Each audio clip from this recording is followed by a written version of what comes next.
भारत और चीन को लेकर इस वक्त की ये बताया है कि भारत और चीन के बीच एक बहुत बड़ी सहमति हो गई है।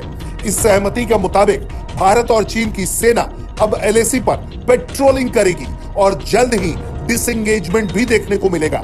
यानी कि वो तनाव वाले इलाके जहां भारी संख्या में सैनिकों का जमावड़ा था, दोनों ही देश आमने सामने बैठे थे, वहां से भी अब सैनिकों को हटाने की जानकारी सामने आ गई है। खबर है कि देप्सांग और डेमचोक के इलाके को लेकर यह समझौता हुआ है।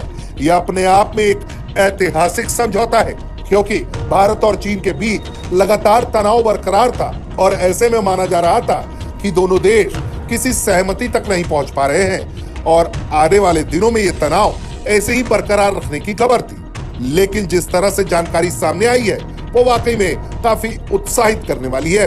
दरअसल हुआ यह है कि पीएम मोदी को ब्रिक्स की बैठक के लिए रूस जाना है और यहाँ कयास ये लग रहे थे कि क्या उनकी मुलाकात चीनी राष्ट्रपति से होगी।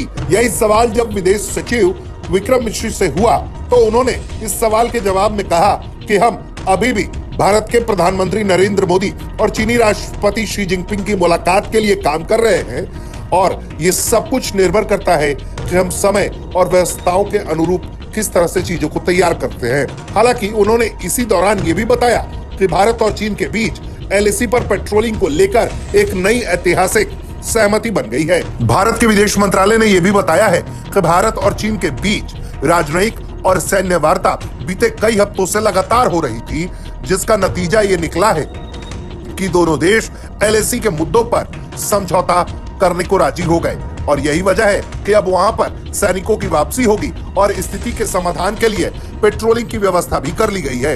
यानी कि भारत और चीन अपने पुराने रिश्तों को ठीक करने के लिए लगातार काम कर रहे हैं और यही वजह है कि एलएसी पर यह ऐतिहासिक समझौता देप्सांग और डेमचोक के इलाके को लेकर हुआ है।